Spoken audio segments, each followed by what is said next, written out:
আওয়ামী লীগকে নিষিদ্ধ করার কোনো পরিকল্পনা নেই বলে জানিয়েছেন অন্তর্বর্তী সরকারের প্রধান উপদেষ্টা ডক্টর মোহাম্মদ ইউনূস। আওয়ামী লীগকে বাতিল করার মতো এই বাংলাদেশে কোনো লোক জন্ম হয় না। দেশ চালায় গেছে শেখ হাসিনা, তারা দেশে আনেন। ওই শেখ হাসিনা 16 বছরে এমন দর্শিত হয় নাই। এই শেখ হাসিনাকে বেসিস বলতে বলতে আজকে দেশটাই বেসিস হয়ে গেছে। সেনাপ্রধানের দিক থেকে মূল ভেটোটা ছিল যে ডক্টর মোহাম্মদ ইউনূস কেন, why not any other person. Doctor Mohammad ইউনূসের নামে মামলা আছে, তিনি একজন কনভিক্টেড পারসন। একজন কনভিক্টেড পারসন আসলে কিভাবে একটা দেশের প্রধান উপদেষ্টা হতে পারে?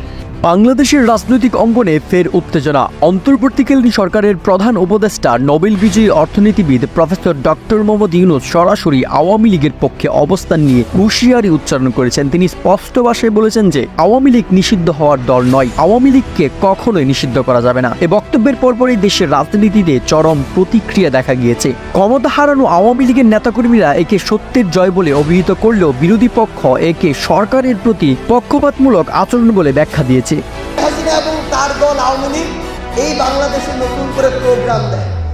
যদি মুক্তিযুদ্ধের ওই সময় যেই পাকিস্তানি হানাদাররা আমাদের ভাইদের বোনেদের হত্যা করেছিল, তারা যদি হায়না হয়, হানাদার বাহিনী হয়, তাহলে এই আওয়ামী লীগ, ছাত্রলীগ, যুবলীগরা এই 24-এর সবচেয়ে বড় হায়না এবং হানাদার হাসিনা। ডক্টর ইউনূসের বক্তব্যের পরেই দেশের বিভিন্ন বিশ্ববিদ্যালয় ও শিক্ষা প্রতিষ্ঠানে ছাত্র জনতার মধ্যে মিশ্র প্রতিক্রিয়া দেখা গিয়েছে। এক পক্ষ আওয়ামী লীগের পক্ষে মাঠে নেমেছে, অন্য পক্ষ আওয়ামী লীগের বিরুদ্ধে ব্যাপক আন্দোলন শুরু করেছে। রাজধানী শাহবাগ, ঢাকা বিশ্ববিদ্যালয়, চট্টগ্রাম বিশ্ববিদ্যালয় সহ দেশের বিভিন্ন শিক্ষা প্রতিষ্ঠানে বিক্ষোভ চলছে। আন্দোলনকারীরা দাবি তুলেছেন অন্তর্বর্তীকালীন সরকারের নিরপেক্ষতা বজায় রাখতে হবে। ডক্টর ইউনূস কেন আওয়ামী লীগের পক্ষে সরাসরি অবস্থান নিলেন তা স্পষ্ট করতে হবে। নির্বাচন কমিশন ও প্রশাসনকে নিরপেক্ষভাবে দায়িত্ব পালন করতে হবে। সবচেয়ে মজার ব্যাপার হলো রাজনীতিতে নতুন মোড়। বিশ্লেষকরা বলছেন এই বক্তব্যের ফলে দেশের রাজনৈতিক সমীকরণ নতুন মোড় নিতে পারে। আওয়ামী লীগকে প্রতিহত করার জন্য আজকে আমরা রাজপথে নেমেছি। আওয়ামী লীগ ঘোষণা দিয়েছিল যে তারা নাকি আজকে বিক্ষোভ মিছিল করবে। ডক্টর ইউনূসে আমরা খামু, এক কথাই শেষ।